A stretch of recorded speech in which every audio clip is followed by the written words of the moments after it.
Hello, boys and girls. Today we're working on the May Plan With Me bullet journal.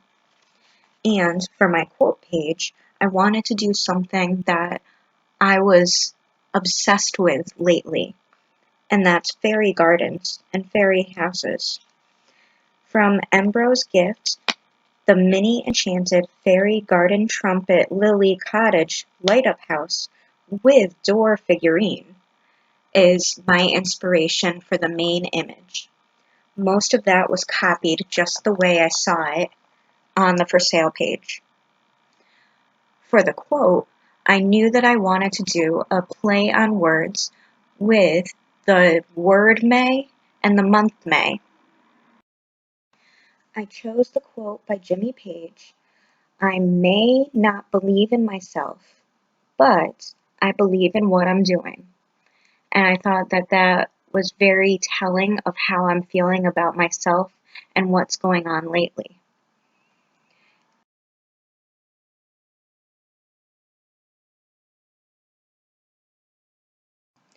One of my favorite books growing up was The Borrowers because they're little humanoid type beings who borrow various items around the house that are more their size and use them as they see fit. So this little cottage was made from the lily flowers and had little sconces of that. Vines still grow the same way, and humanoid beings still need a door and windows for light.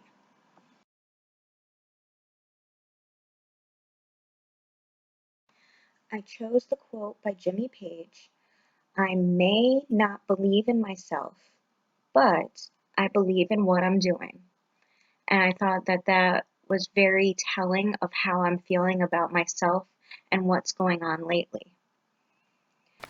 It just so happened that in the months that I was cutting up for my bullet journal spreads, for my habit trackers and things of that nature, there was a Ralph Waldo Emerson May quote. So on the right-hand page, I added, "Do not go where the path may lead. Go instead where there is no path and leave a trail." For this cover page, I decided to go with a larger map where I could write in important dates and things. I thought that this was important to continue the work from the future log to here.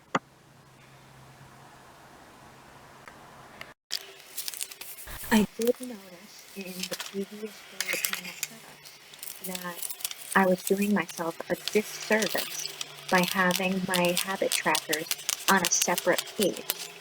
It was an extra effort for me to go to that other page to fill in the habits that I did achieve. So I was going to play with the idea of a Dutch door. I'm going to save those pages off to the side.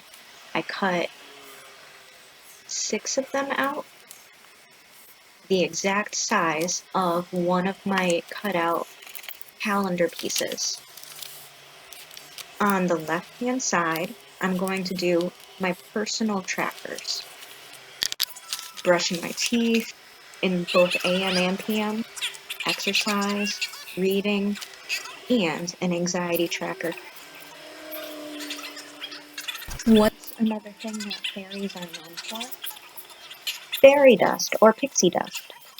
So I copied the design of something that I've seen many times before, maybe with Tinkerbell or other fairies, where they keep their dust in little glass vials with a cork at the top.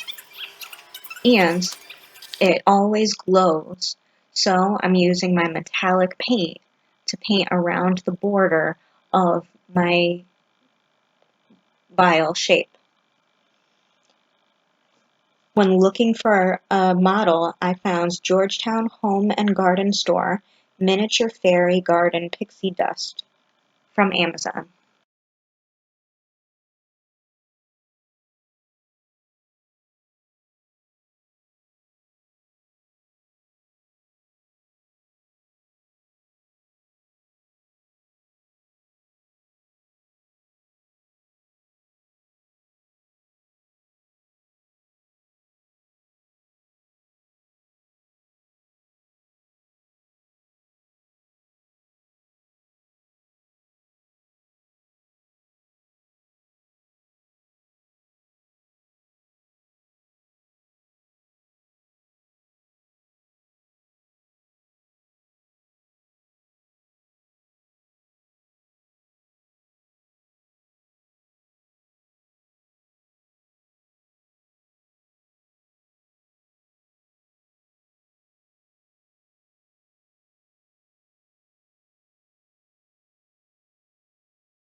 When I looked into pixie and fairy lore, I came across the fact that they love shiny things. So when I researched scientifically the shiniest objects, it actually does have a measurement scale. They are measured using a gloss meter, and each unit is a gloss unit. It goes up in scale where 100 to 70 is the shiniest. 70 to 40 is pretty shiny, and as you go lower, it's less and less shiny.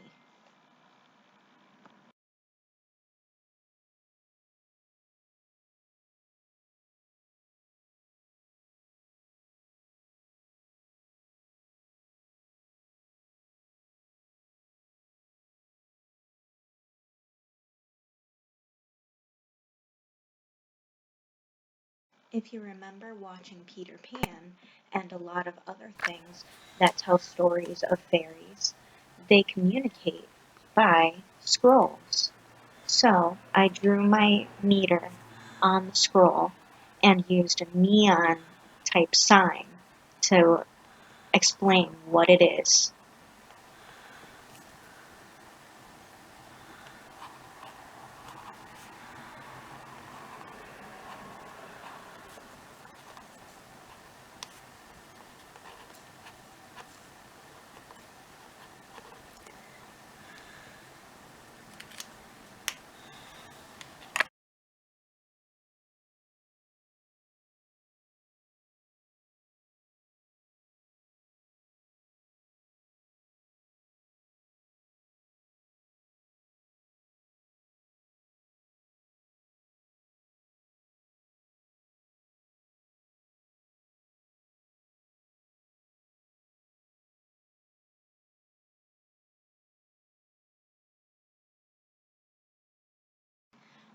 For my brain dump this month, I was inspired by a lot of things.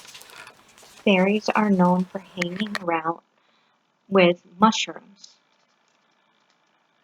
Then they're known for being on the Pirates Island or Neverland. And sometimes they can get snatched away. This is a fairy inside of a Venus flytrap. I made up the font for the landscape. I used Minecraft or Minesweeper for the mining and the other for building. Now, I'm kind of spearheading this experiment to find out if this is a good model, but I'm using disruptive design for mining, landscaping, and building the correct thoughts in my head.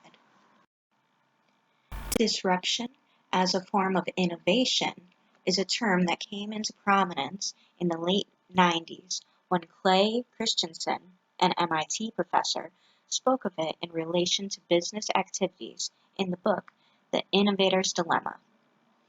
For him, his term disruptive innovation is the very specific act of challenging a mainstream community by creating a new parallel product that activates previous offering, coaching consumers, etc. Starting with dive deep into the problem and research, you can become more aware of what's going on in your life through actively noticing what's going on. In landscape, system mapping. Find out how things work and what steps you're going to need to take to achieve. And building, take those steps and finish. I hope you liked this content, learned some things, and don't forget to subscribe to my channel. Thanks.